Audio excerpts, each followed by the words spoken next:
গিরিশচন্দ্রের নাম শুনেছেন আপনারা? একটা ভুল কথা আমাদের দেশে প্রচলিত আছে, ইতিহাস বিকৃতি। ইতিহাস বিকৃতি আমাদের দেশে মানুষ জানে, পাঠ্য বইয়ের মধ্যে আমরা ছোটবেলায় পড়েছি, ইসলামী ফাউন্ডেশন থেকে প্রকাশিত বইয়ে আমরা এই ভুল তথ্য পড়েছি। খুব কৌশলে কলম যার হাতে ছিল তার পক্ষে তারা ইতিহাস লিখেছে। বলা হয়, আমি যদি আপনাদেরকে এখন জিজ্ঞেস করি সবাই প্রায় একই উত্তর দিবেন আমি জানি, আমার সাথে মত প্রকাশে ঐক্যমত করার লোক এখানে খুব কম পাওয়া যাবে। আমি যদি জিজ্ঞেস করি মহাগ্রন্থ আল কোরআনের সর্বপ্রথম বাংলা বঙ্গানুবাদ কে করেছেন, কি বলবেন? জবাব দেন। আপনারা যেটা জানেন সেটাই বলেন না, কে করেছেন? আরে ভাই, এ পর্যন্ত আপনারা যেটা জানছেন সেটাই বলেন না, কে করেছে? গিরিশচন্দ্র সেন। এই কথাটি একটি বিকৃত ইতিহাসেরই প্রতিফলন। আসলে সর্বপ্রথম বাংলায় কোরআন শরীফের বঙ্গানুবাদ করেছিলেন, উদ্যোগ নিয়েছিলেন, আংশিক করেছেনও মাওলানা আমির উদ্দিন বসুনিয়া। এরপরে তিনি আংশিক করে মারা যান। মারা যাওয়ার পর 1836 সালে তার এই রেখে যাওয়া কাজকে আঞ্জাম দেন মাওলানা নঈমুদ্দিন। নাওয়ারাল্লাহু মারকাযা ওয়া জাআলাল জান্নাতা মাসওয়াহু। বলেন আমিন। মাওলানা নঈমুদ্দিন সর্বপ্রথম আমির উদ্দিন বসুনিয়ার রেখে যাওয়া এই অসমাপ্ত কাজ তিনি সমাপ্ত করেন, গোটা কোরআন শরীফের বাংলা বঙ্গানুবাদ করেন। 1886 সালে 50 বছর পরে গিরিশচন্দ্রের লাইব্রেরি থেকে গিরিশচন্দ্র সেই অনুবাদটাকে প্রকাশ করে। কি করে? প্রকাশ করে। এই প্রকাশককে আজকে বলা হয় অনুবাদক। কথা বুঝতে পেরেছেন?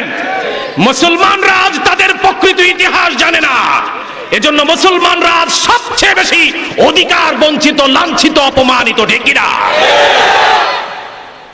তো যদি ধরি গিরিশচন্দ্র এই কাজটি খেদমত করেছেন, এই গিরিশচন্দ্রকে প্রচলিত ধারণা অনুযায়ী যদি বলা হয় তিনি অনুবাদ করেছেন, ধরে নিলাম 1 মিনিটের জন্য, বিকৃত ইতিহাসকে আমি মেনে নিলাম 1 মিনিটের জন্য, যিনি অনুবাদ করেন তিনি তেলাওয়াত জানেন কিনা? কথা কয় না। আরে ভাই, আপনি যদি পড়তে না জানেন এর অর্থ বলতে পারবেন? আগে কি করতে হবে? এর জন্য তো ডক্টর জাফরুল্লাহ আলিফ বাতা শিখা শুরু করছে। কি শিখা শুরু করছে? আলিফ বাতা। কারণ আলিফ বাতা না শিখলে কোরআন যদি আপনি দেখে পড়তে না পারেন, অনুবাদ তো এর পরের স্টেপ, তাই না? অনুবাদ করার জন্য আপনার আরবি গ্রামার জানতে হবে, আরবি লফজগুলোর অর্থ জানতে হবে, এটা অনেক জটিল কাজ। কিন্তু আগে তো তেলাওয়াত শিখতে হবে। তো গিরিশচন্দ্র যদি বঙ্গানুবাদ করেই থাকেন তাহলে আমাকে বলতেই হচ্ছে তিনি কোরআনের তেলাওয়াত জানতেন। ঠিক না? এরপরে তিনি শুধু তেলাওয়াতই জানতেন না, তিনি আমাদের চেয়ে আরো এক কদম এগিয়ে তিনি অর্থ জানতেন। অর্থ, কথা কয় না, অর্থ জানতেন। অর্থ জানতেন বলেই তিনি সেটার অনুবাদ করতে সক্ষম হয়েছিলেন। এখন আপনাদের কাছে আমার প্রশ্ন, গিরিশচন্দ্র সেন তিনি যদি, প্রশ্ন করি আপনাদেরকে, যদি তিনি তাওবা করে মুমিন না হয়ে পৃথিবী ছেড়ে থাকেন, তার অবস্থান এখন জান্নাতে না জাহান্নামে? এত আস্তে ফতোয়া দিলেন, জাহান্নামে। কারণ আল্লাহ রাব্বুল আলামিন বলেছেন, কোন বেঈমানকে কুফরির জীবাণু নিয়ে, শিরকের নোংরামি নিয়ে যারা ইন্তেকাল করবে, তাওবা যদি তাদের নসিবে না হয়, বিনা হিসাবে আমি আল্লাহ চ্যাংদলা করে এদেরকে জাহান্নামে নিক্ষেপ করব। কার কথা? আল্লাহর কথা। তাহলে গিরিশচন্দ্র সেন, আমি আলোচনা শেষ করছি, গিরিশচন্দ্র সেন যদি অর্থ বুঝে থাকেন, তিলাওয়াতও করে থাকেন, এরপরও যদি তিনি জাহান্নামে যেয়ে থাকেন, আপনারাই ফতোয়া দিয়ে থাকেন, এর কারণটা কি? তিনি অর্থ জেনেছেন, তিলাওয়াত করতে জানতেন, তিনি কোরআনের খেদমত করেছেন, কোরআন মানুষের কাছে পৌঁছে দিয়েছেন, কিন্তু এরপরও জাহান্নামে যাবে কেন? এর উত্তর শুধু একটাই, কোরআন পড়েছে সুললিত কণ্ঠে, কোরআনকে তিলাওয়াত অনেকেই করে, কিন্তু কোরআনের শিক্ষা তাদের কণ্ঠ নালীর নিচে নামে না। কোরআন অনেকেই তেলাওয়াত করে, বাবার কবরের পাশে ঘোমটা দিয়ে বসে বসে কোরআন তেলাওয়াত করার মতো মানুষ কি বাংলাদেশে নাই? কিন্তু কোরআনের শিক্ষা নাই কেন? কোরআনের শিক্ষা নাই কেন? ওই মহিলা 18 খতম করলো, এতবার কোরআন শরীফকে, সূরা নূরকে 18 বার সে পড়লো, কিন্তু এই 18 বার কোরআন তাকে দেখাতে পারলো না যে তোর পেটটা একটু ঢাক, পিঠটা একটু ঢাক, আর কপালের নকটাটা একটু উঠা, একটা বোরকা পর। কথা বলেন ঠিক না?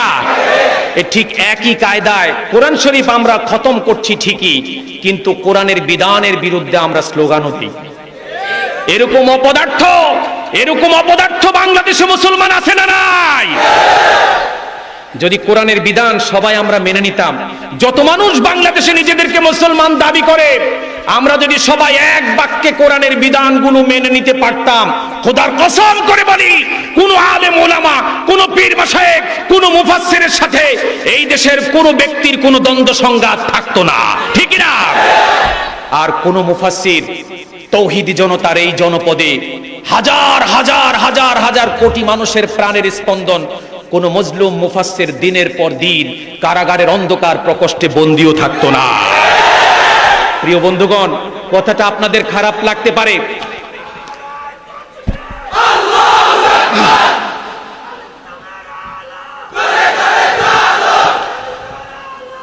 প্রিয় বন্ধুগণ, আজ আমাদের দুর্ভাগ্য একটাই, ইংরেজদের ষড়যন্ত্র 16 কলায় আমাদের উপর বাস্তবায়িত হয়েছে। তাদের এজেন্টরা, তাদের দালালেরা এমন লোভের মধ্যে পড়ে গেছে,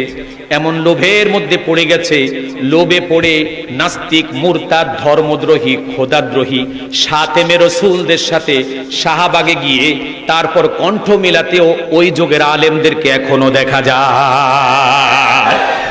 কোথায় আছি আমরা? আপনারা কি বিবেক নাই? চিন্তা করেন না? একটা নাস্তিক, ধর্মদ্রোহী, খোদাদ্রোহী যারা রসুলকে কলঙ্কিত করেছে, আমি তো বিশ্বাস করি বাংলাদেশে যে যেই দলের হোক, যে যেই মতেরই হোক না কেন, আল্লাহ এবং তার রসুলের ব্যাপারে তারা একমত। শুধু তাই নয়, রসুলকে যারা গালি দেয়, রসুলকে যারা কটূক্তি করে, এমন কুলাঙ্গারের পক্ষে বাংলার কোনো মুসলমানের থাকতে পারে না। সে জায়গার মধ্যে টুপি আর দাড়ি লাগিয়ে বয়োজ্যেষ্ঠ আলেম নাম দিয়ে আজকে সেখানে গিয়েছেন ঠেলায় পড়ে, কারণ তারা প্রতি মাসে হাদিয়া পায়। কি পায়? হাদিয়া পায়। আমি আপনাদেরকে ছোট্ট মানুষ আজকে বিনয়ের সাথে ধর্মপ্রাণ এই ইসলাম প্রিয় তৌহিদি জনতার দুর্গে এসে আমি ছোট্ট মানুষ একটাই শুধু অনুরোধ করে যাই, ছেলে সন্তানদেরকে সময় থাকতে ডক্টর জাফরুল্লাহর মতো, ডক্টর জাফরুল্লাহর মা বাবারা হতবাগা। ডক্টর জাফরুল্লাহ তাদের মা বাবাকে আজকে বলে, দায়ী করে দুনিয়াতে, কেন আমাদের মা বাবা আমাদেরকে ছোট্টবেলায় মাদ্রাসায় দিল না? কেন দিল না? কেন কোরআন শিখালো না? আজকে সব উদুর পিণ্ডি বুদুর ঘাড়ে চাপিয়ে দিয়ে নিজে কিন্তু দায় মুক্ত হতে চাচ্ছে, ঠিক কিনা? চাচ্ছে। আমি এই কারামতিয়া ইসলামিয়া মাদ্রাসার প্রাঙ্গণে আজকে এসে আপনাদেরকে উদাত্ত আহ্বান জানাবো, কোরআন সন্তানকে শিখান, কোরআন আপনার সন্তানকে ঠকাবে না। আজকে এনায়েতুল্লাহ আব্বাসী একজন নয়, হাজার হাজার লক্ষ লক্ষ এনায়েতুল্লাহ আব্বাসী এদেশের বিভিন্ন জনপদে লুকিয়ে আছে। এই মেধাগুলো শুধু নাড়া দিলেই বুঝবেন এদের মাথা থেকে ইতিহাস বের হয়, নৃতত্ব বের হয়, ভূতত্ত্ব বের হয়, জিওমেট্রি বের হয়, ম্যাথমেটিক্স, অ্যালজেব্রা বের হয়, বিজ্ঞানের বিভিন্ন সূত্র বের হয়, বিগ ব্যাং থিওরি বের হয়, ক্লোজ বিগ ব্যাং থিওরি বের হয়, বিভিন্ন ধরনের বৈজ্ঞানিক সূত্রগুলো বের হয়, পৃথিবীর মধ্যাকর্ষণ সম্পর্কে আলোচনা বের হয়, মহাকর্ষ শক্তি সম্পর্কে আলোচনা বের হয়, বায়োকেমিস্ট্রি সম্পর্কে আলোচনা বের হয়, ফিজিক্স বের হয়, কেমিস্ট্রি বের হয়। এই জগতের মধ্যে যত জ্ঞান আছে সকল জ্ঞানের মূল সূত্র বিবৃত হয়েছে কোথায়? আল কোরআনে।